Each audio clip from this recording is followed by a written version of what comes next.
peeps. You're listening to She's My Cherry Pie, the baking podcast from the Cherry Bomb Podcast Network. I'm your host, Jessie Sheehan.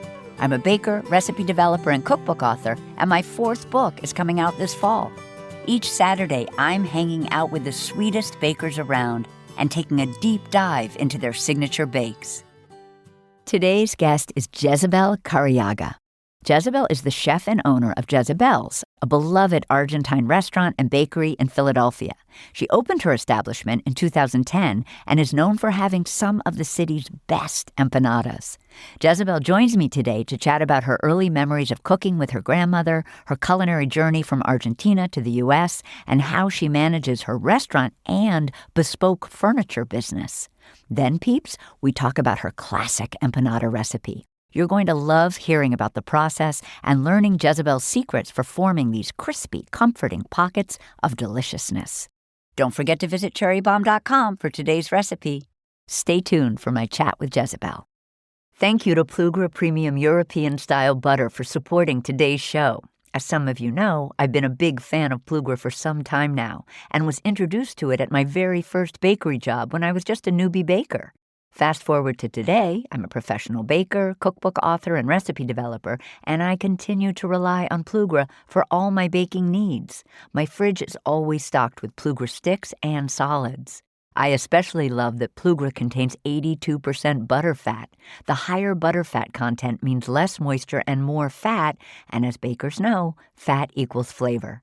Plugra butter is also slow churned, making it more pliable and easy to work with.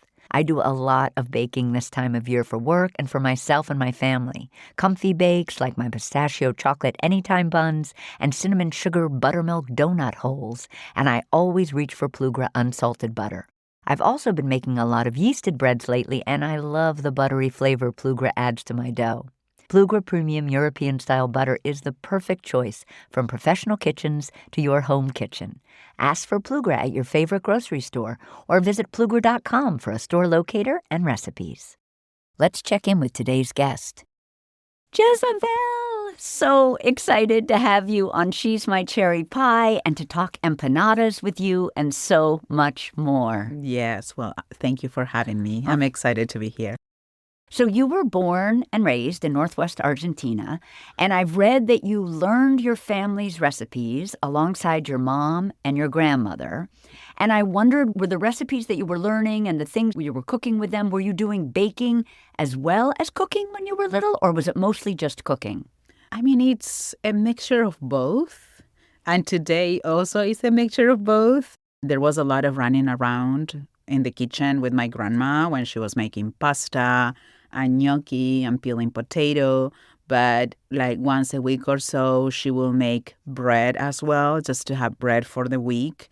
So I also grew up around baking with her. So there is a mixture of like sweet and savory, and that's what she did. And my mother was a great baker as well. She always made the alfajores, pasta frolla, and also she made our birthday cakes. So that was something that I grew up, and then I just, whenever I could, I would be a part of it.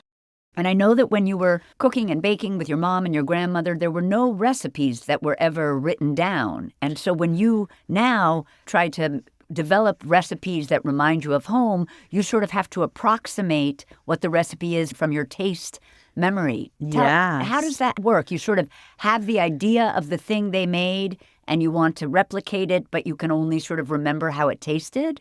Yes. I think like with any creative hands-on thing that I make, I always start on what I want it to feel like or I want it to taste like. Yeah, my grandma had no recipe. My mom had no recipes. There is one recipe I rescued from my mom, which is the alfajor de maicena. The same recipe we make today, we used to make it when I was like 5, 6 years old, which is, to me, is amazing to think like 35 years ago I was doing that. But everything else is been, I don't know, like 2 tablespoons of these, 3 tablespoons of that.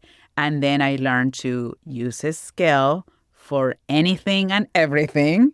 And that's how I got to be like, oh, I need a little more paprika. I need a little less chili flakes.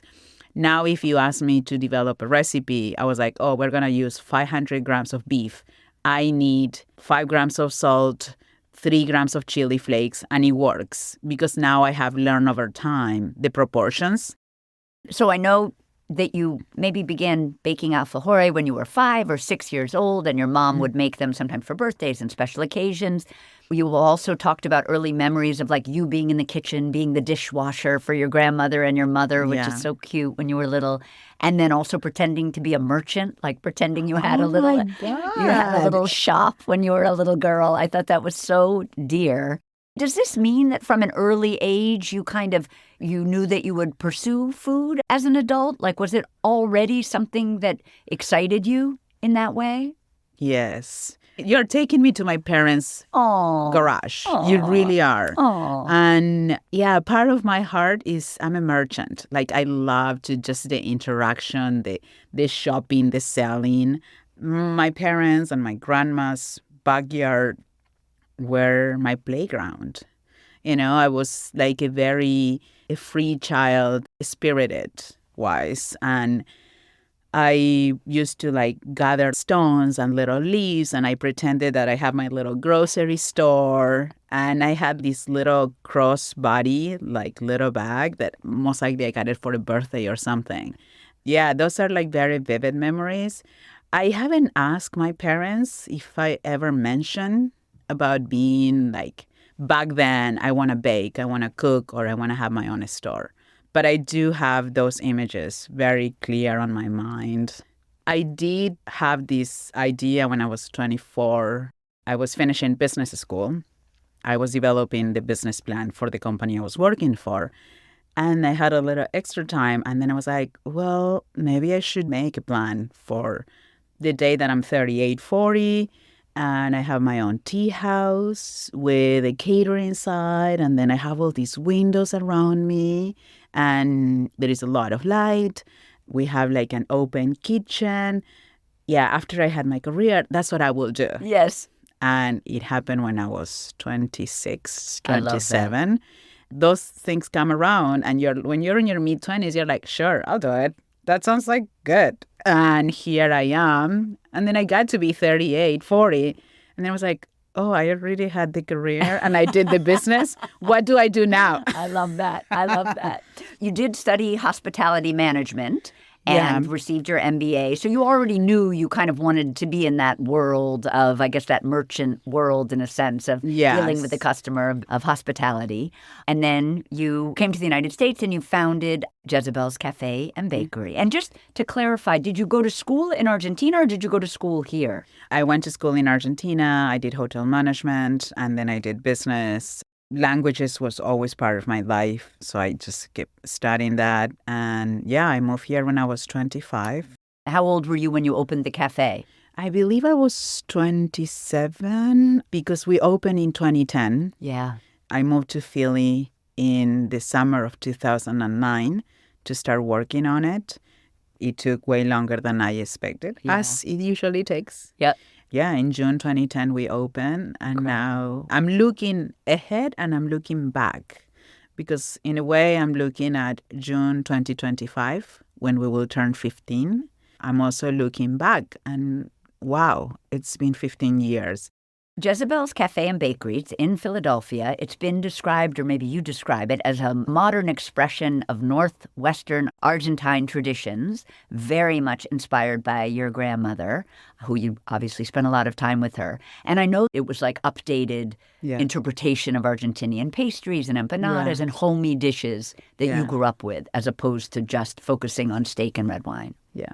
I mean, there is a lot of thought about what I wanted to offer. When I think of Argentina, the main meal is lunch. So I think my major offerings, I wanted to be around breakfast, lunch. Dinner is not as important as lunch is. I think of my grandmother's house and it was very warm and open. There is this kindness and just warmth to people in Argentina that I think I want to relay to the people that walks into Jezabel's today. Yeah, I don't think there was a specific thought about don't serve the steak. It was more about like the lunch light bite, what you will eat every day. To me, the steak, I always think of like a big dinner or like the big Sunday lunch. And I want it to be a little more homey-like. What do we eat at home every day? And I think that's empanadas, and that is soup, and that is like a good salad, something that you share lightly, and then you keep moving on with your day. I love that. I know that you serve sort of traditional Argentinian fare like empanadas. Tartas? Is that quiche? Yes. Yeah, like quiche. Obviously, the food in the cafe is extremely important to you, but the vibe and the environment of the cafe is really important to you, too. There's beautiful wood furniture and these, white walls, and it's important to you aesthetically, but it's also important to you because you are a master woodworker and furniture maker, and you make all of the furniture in the cafe, as well as cutting boards. Tell me, how did this happen? Was this all like when you were that little girl pretending to be a merchant? Were you also at a woodworking table building something out of wood? Oh, my goodness. You have done your research. You are really surprising me. I remember in my teenage years just wanted to have some coffee tables in the living room and then just bugging my dad over and over and over again. Can you please get the woods? Can you please? I don't even know if those tables still exist. I actually should ask him. I remember assembling those tables with him, most likely. My grandfather on my dad's side, he made the table where I grew up having my meals as a kid. And I didn't put that 1 + 1 together until actually a few years ago when I was sitting at Jezabel's. The walls are white, like my grandmother used to paint her house. And then I'm sitting at a table that I made, which is kind of that memory of my grandfather making the table where I grew up having my meals as a kid. I'm a very hands-on person. The process of making food and making furniture is actually not that different to me, or at least on my mind, because you start with really good materials, and food is ingredients. In furniture is good wood, locally sourced. When I pick the wood, I'm usually thinking what I want it to look like. Am I highlighting the grain of the wood? I usually don't cover it up.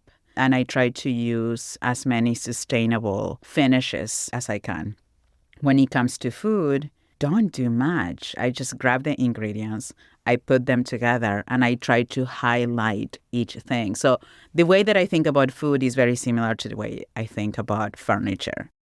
We'll be right back. Hi, everybody. This is Kerry Diamond from Radio Cherry Bomb, and I have a little housekeeping for you. Cherry Bomb is on the road. We're hosting 8 events this summer and traveling from Portland, Maine to Portland, Oregon, with lots of stops in between. Head to cherrybomb.com to check out our events calendar and see if we're coming to a town near you. Or maybe our travel schedules will overlap. That would be fun. This Thursday, June 6th, Team Cherry Bomb will be at Alma Cafe in New Orleans as part of our Sit With Us dinner series with Open Table. Head to Alma Cafe, that's ALMA, on the Open Table app or website, click on the Experiences tab, and get a ticket. Come solo and sit with us, or come with some friends and we'll seat you together. It's going to be a fun night with beautiful food and all of you beautiful people. All right, now let's talk about empanadas. Woodworking to empanadas. So yours have been named some of the best in Philadelphia. Can you tell us what empanada means? I think I read, does it mean between bread? Is that right? Pan is bread. Empanar, which is mean like covering with bread. It will be the process when you bread a piece of beef or chicken or fish. And then on the other side, you have empanada, is when it's something that is close with this kind of like bread. We have this strong Spanish influence. We have empanadas kind of all over the world, right? We have dumplings in Asian culture. How I think there is a mix and how it gets to Argentina is through the empanada gallega, which is kind of like a half-size pie. It is stuffed with tuna, onions, red bell peppers, very tasty. And that's one of the versions that I believe we get in Argentina, and that's how we start having empanadas. Now, what changes mainly from Spain to Argentina, it is the size. So our empanadas are around like 4.5, 5 inches. The big size empanada gallega is like half size of like a 9-inch pan. So the size definitely Almost changed. like a big calzone. Exactly. Yeah. Yes. Yeah. Exactly. It's funny because sometimes I visit my friends in Seattle that they have a Filipino restaurant and they have their own version of an empanada because the Filipinos, they also have the influence of Spaniards. So yes, I would say empanada is something between bread. We use savory fillings in Argentina. And can you tell us the different flavors at that cafe? Like I read about maybe spicy corn, onion, leek, and cheese, and spicy lentil. Oh my God. Tell me. And also I read, there's like a sleeper hit, the fugaza? Leek, onion, and mozzarella cheese. That's what I want, Yes. fugaza. So actually, that's an interpretation of a pizza in Buenos Aires. There is a pizza in Buenos Aires called fugaza that is white onions with cheese and oregano. I love leeks, but I didn't grow up with leeks.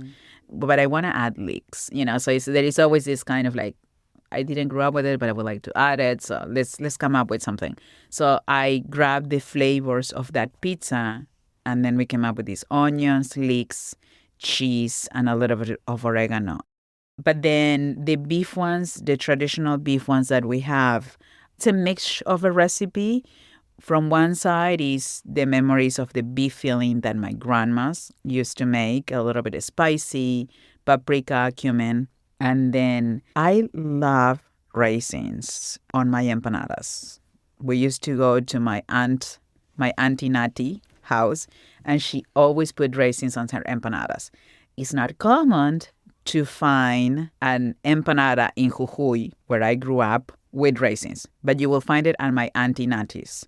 So I was like, that's the way I like it. That's the way I'm going to do it. I love that. I love that. And I know that the empanadas in the cafe are usually served with like a smattering of pickled vegetables and sauces. Yeah. Oh my gosh. There is one sauce that we have in Northwest Argentina that it's also served in the south of Bolivia. It's called jahua. It's tomatoes, some pickle, sometimes fresh chile, and a little bit of onions and some oil. We serve that sauce sometimes on special events. At Jezabel's right now, we serve it with chimichurri, which adds an extra layer of flavors. We can also serve it, as you said, with some pickles, and we have pickled eggplant as well. It's funny because I just came back from Argentina, and it's kind of like almost everywhere I ate, they all have like pickled eggplant. And I had that recollection from my grandmother's kitchen, but I didn't know that now everyone is serving pickled eggplant. So we do have this pickled eggplant, a little more Spanish style, garlic, parsley, little chili flake, and bay leaf. I love a really good bay leaf. All right. So first things first with the empanadas, we're going to make the dough. Yes. And so in a bowl, do you like to use metal bowls like from a restaurant supply store? Do you like a glass bowl? I like a glass bowl more than a stainless steel, but I love to make the empanada dough in the mixer.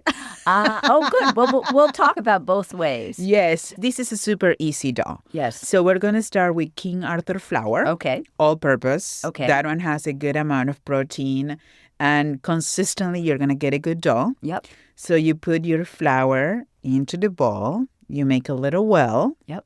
Would you add salt as well with the flour before you make the well? Not really. Okay. I'm going to want the salt to melt. So that's coming up next. We're going to add the water, olive oil, and then And is there a brand of olive oil that you like? I try to use extra virgin olive oil, Cecco, I believe, Italian. But I was just in Argentina and I tried this variety that is called Arauco from this company called Suelos from the Zuccardi family in Mendoza. This olive oil is insane, like a little spicy. I brought actually with me a fair amount of olive oil, and I'm going to start tasting my recipes with that olive oil. I'm super excited. But otherwise, any olive oil that you have at home, you can use canola oil, you can use grapeseed oil. For health reasons, I prefer to keep my kitchen at home and at work clean and only use olive oil. But you can use any oil, actually. So we're going to pour our oil on top of the lukewarm water.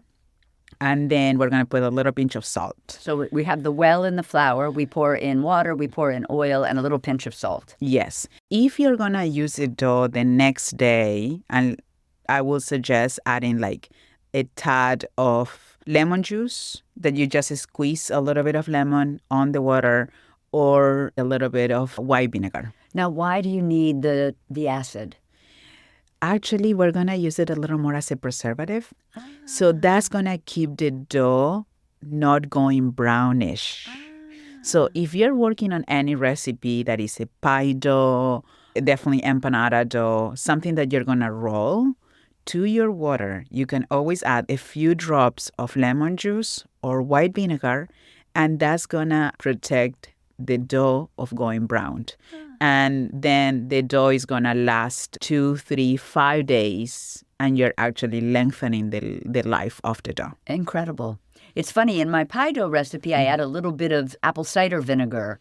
Okay. But I always thought I was adding it more for like a little bit of a tang, and so it's a little bit easier to roll out. But that's so interesting, thinking about it as a little bit of a preservative. Yes. Yeah. And it definitely helps with the coloring. Yeah. Like you can try your dough without vinegar and your dough with vinegar. I usually suggest people to do those things at home as an experiment. You're going to eat them anyway. But if you just put the same dough for 3 days, 4 days on the fridge, you're going to see how one deteriorates a little bit faster. Yeah. So we're going to mix together Yes. our flour and our salt, our olive oil, our water, and our little bit of acid. And we're going to begin to mix it. Are we going to mix it in the bowl, or are we going to mix it on the counter? No, I suggest doing it on the bowl. Okay. So I like to use just a spoon to like start Like a wooden spoon or a metal spoon? just any spoon that you have at home. And then you just start using a spoon and start mixing it. It's going to become like lumpy. So we're going to start having larger lumps the more we mix. That usually takes around like 3 to 4 minutes. It comes together pretty fast. Okay. Then when it's like really lumpy, that's when we clean up the bowl and then we go to the surface. Now, if we wanted to do this in a stand mixer, we would reuse the dough hook. Yes. And would we go for 3 to 5 minutes, or is it much faster? It's around the same time. Okay. Yes, because you want the dough to be really nice and soft, more like a brioche dough-like. So when you make it, it's really nice and soft and there are no lumps. So that's what you want your dough to look like. And what speed on the mixer would you do? So you use the first speed. In the case that you do it on the mixer, you put all your ingredients on the mixer, the same hook, you mix it up a little bit, and you start it. 3 to 4 minutes, you mix it. If we do it on the counter, we do the same thing. We're going to bring it into a bowl as together as we can. And then with the same bowl that you used to mix it in, you're just going to let it rest for at least 15 to 20 minutes because we're going to relax. The gluten is going to be relaxed, and then you can mix it up again. So it's going to be a two-time kneading situation. Two different kneads. And is there a special stand mixer that you love that you use at home? I love KitchenAid. Oh. Yeah, and I think it's 6-quart, 8-quart. Now, I make like bigger batches, right? If you have the smaller one at home, of course it works. But yeah, I think KitchenAid is definitely my favorite. Great.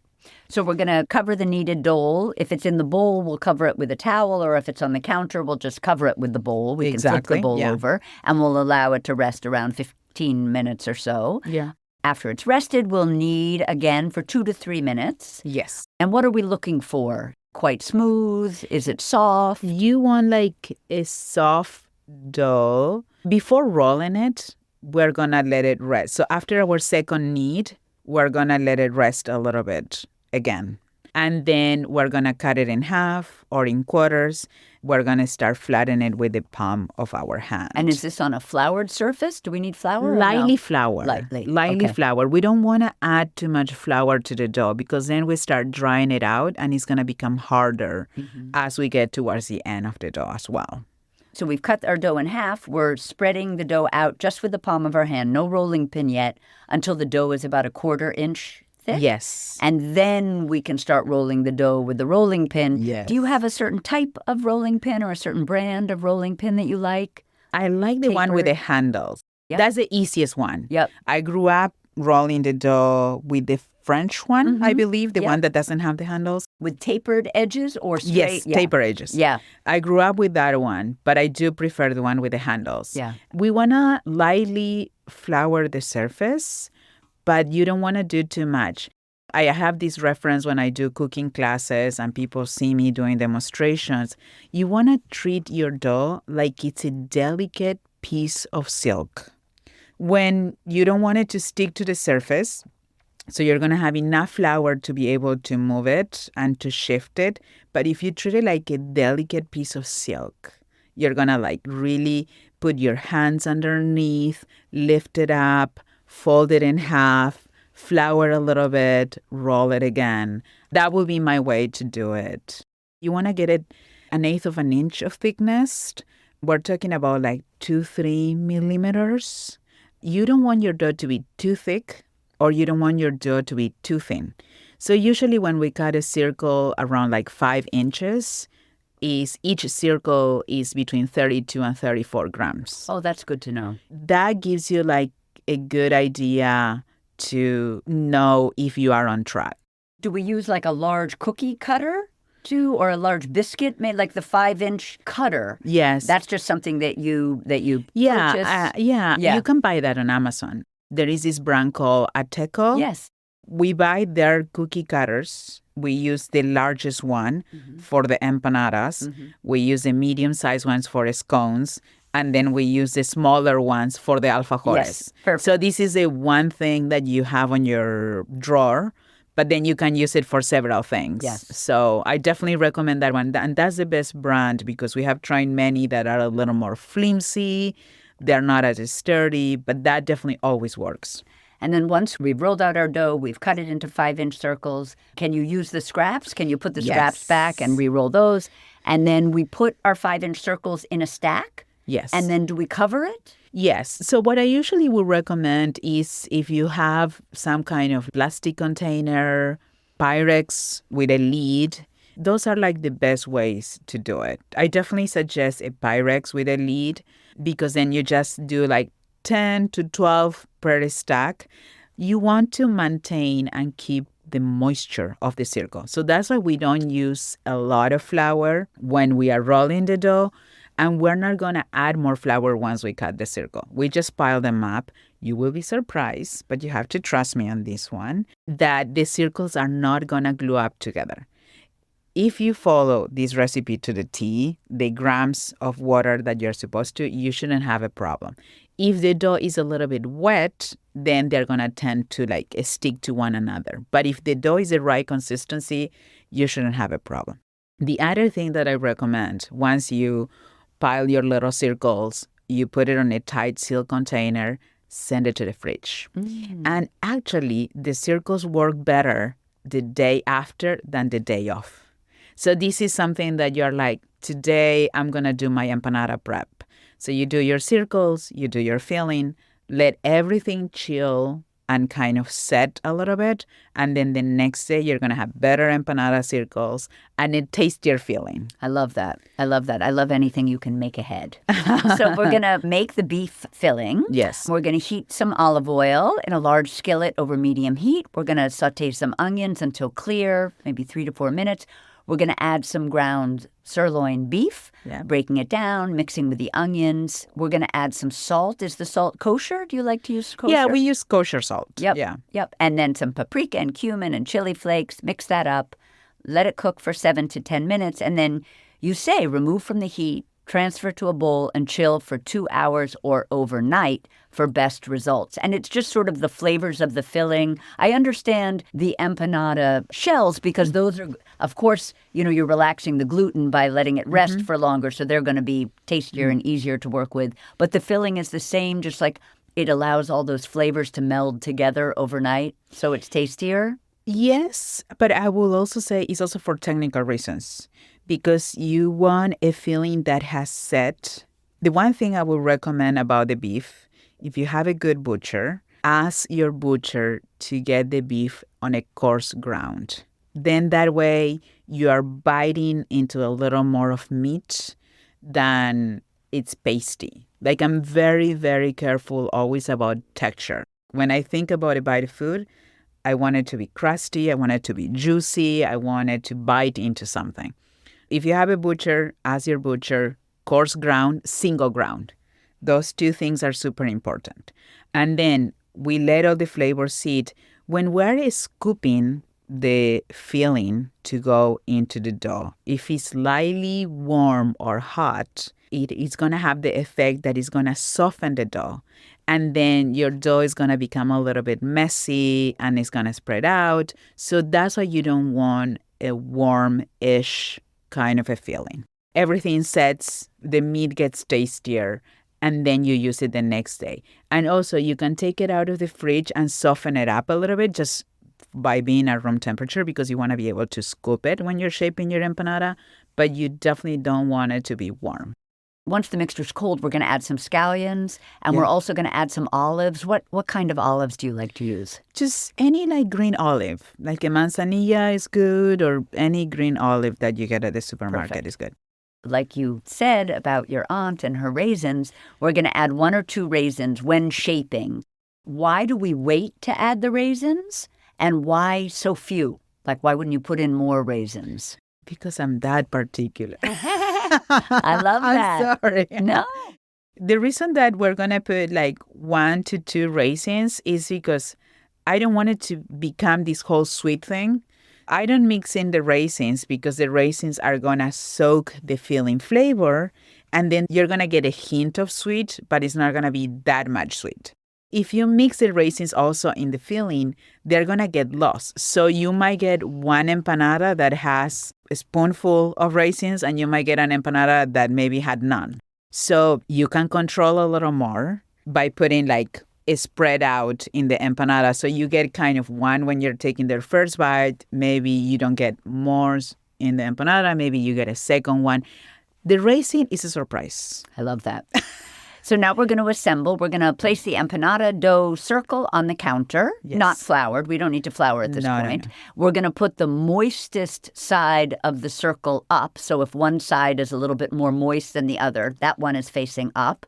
And we're going to put 1 tablespoonful or 1 spoonful of the filling in the middle of the moist side, almost in like an egg-like shape. Exactly. And then add our 1 or 2 raisins. Yes. Then we'll close up our empanada, and we're pinching it now. Are we using an egg wash or any water to pinch the dough together? Yes and no. Okay. So here, this is when the moisture side of your empanada circle is super important. One little trick that I have before I start assembling. So remember that we have our stack of, let's say, 12 circles. The one that is on top, the circle that is on top, is going to have less pressure.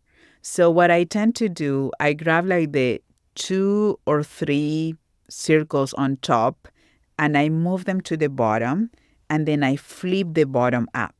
So then that way, by the time I get to the bottom, they're going to have a little bit of pressure, and then they're going to gain the moisture that they may have lost for being on the top. So that's one trick. I'm like so used to do that. Then when we're grabbing the circle, always choose the moisture side. If your empanada dough has been out on your kitchen and it gets a little bit dry, if you have to wet because it's not closing, then you're going to wet only half of the circle. Because if you have too much water, it's not going to close. If it's too dry, it's not going to close. So then you're also going to lightly wet with your finger, like 1/2, and then you create this kind of little corner on a circle, and then you start closing. Almost like a little half moon. Exactly. And are there any crimping tips? I read that the different crimps can show the different filling inside. At Jezabel's, we have, I'm going to say, between 8 to 10 different crimpings based on the fillings, because we do those many fillings. I would say there are so many ways to be creative. There is a traditional one that is called a braid, and that's the hardest one to master. So you are going to start turning your fingers and creating like a little braid with the border of the dough. One important thing before I get a little ahead of myself. Once we close the empanada and it's in a half moon shape, we're going to have a little border of dough. We need to make sure like that border of the dough is properly closed. So it's not like halfway closed or it's opening up. So just press it like a second time or third time if you have to. Once you have done that, you kind of start playing about like how do you want your empanada to look like. One of them is like creating this kind of braid. On my case, I do it with my right hand side, and it's like a little play that I have between my thumb, my index, and my middle finger. So I start doing this like little braid. That's one. Another one that you can do is shaping like a little Z with your fingertips as well. So you just create like a Z and then you press right underneath. So then the border is going to become like a little plumpier, but then it opens up a little bit. Is it similar to how you pinch to crimp a pie dough? It could be also similar to a pie dough. We have like a crimping for the beef and the lentil empanadas that is similar to a pie dough. So like you can get creative here, but also you have to be patient. You have to be very patient with yourself because you can make beautiful empanadas. It just takes time and practice. I love that. So then we're going to place our empanadas on a parchment-lined baking sheet. And Yes. do you have a favorite kind of baking sheet? You like them to have a lip? You like them to be heavy? Not really. I use what we use for restaurants Yes. mainly. Of course. So whatever something that looks like that, it's fine with me. Great. Especially if you're using a pan that is aluminum. No matter what you do, you always want to have paper. Yes. Because otherwise, we're always getting a little bit of leaching of aluminum into the food. So, and that's the reason why I always suggest parchment paper. Yes. And then we're going to egg wash the tops of the empanadas. And Yes. do you have a certain recipe with an egg wash? Do you like a little bit of milk or a little bit of water or a little bit of salt, or is it just an egg? An egg and a little bit of water. Mm-hmm. It's usually like 2 tablespoons of water per egg, approximately. And you just break the egg with the water and a fork, and that's what you use. Sounds great. Done. Easy. And then we're going to bake at around 425, 450 degrees for about 14 to 18 minutes until the dough is golden. Yes. I wanted to ask you about one more recipe. Can you tell me about the alfajores? Well, alfajores, I would say it's a pretty straightforward recipe. You can find many online. I'm sure our recipe is floating somewhere on the internet as well. But we start by creaming the butter and the sugar. Then we have all the dry ingredients mixed, already pre-weighted. We add that on top. Then we add our wet ingredients. We form a dough. This dough, we let it sit for a few minutes. We put it on the mixer. Once it comes together, we let it sit because we want a little bit of the sugar to start melting with the eggs. And then we do a second mix that is, again, another 1 to 2 minutes. And then the dough is ready for rolling. So we're going to roll it in parchment paper. And then we're going to cut the cookies around like 2 inches. You can go from 1.5 to 2 inches. We bake those cookies, 350 degrees, 14 minutes, easy bake. You need to let the cookies cool off before you are assembling here. And this is super important. If you need to send them to the freezer for a little time to make sure like they are nice and firm, because this is a very fragile cookie. And then we're going to add the dulce de leche. We're going to pipe it, or you're going to help yourself with a little spatula or even a knife. And then you're going to spread it evenly. You close it as a sandwich with another cookie. I will use this reference about like spackling, or like when you're icing a cake as well. So you wiggle a little bit your cookie sandwich. So then that way you get your dulce de leche spread out. You don't want to press in the middle hard because the cookie can break. So we're going to wiggle the dulce de leche. And then we're going to use the little dulce de leche that comes off the edges to ice it and make it nice and straight around the edges. And then we're going to roll that into coconut. I love that. And when we're icing that edge, we're using our fingertip. Yes, you're using your fingertip. Oh. Thank you so much for chatting with me today, Jezabel. And I just want to say that you are my cherry pie. Oh, thank you. That's it for today's show. Thank you to Plugra Premium European-style butter for supporting today's show. Don't forget to subscribe to She's My Cherry Pie on Apple Podcasts or Spotify, and tell your pals about us. She's My Cherry Pie is a production of the Cherry Bomb Podcast Network and is recorded at CityVox Studio in Manhattan. Our producers are Kerry Diamond, Catherine Baker, and Elizabeth Vogt. Our associate producer is Jenna Sadhu, and our content operations manager is Londyn Crenshaw. Thank you so much for listening to She's My Cherry Pie, and happy baking.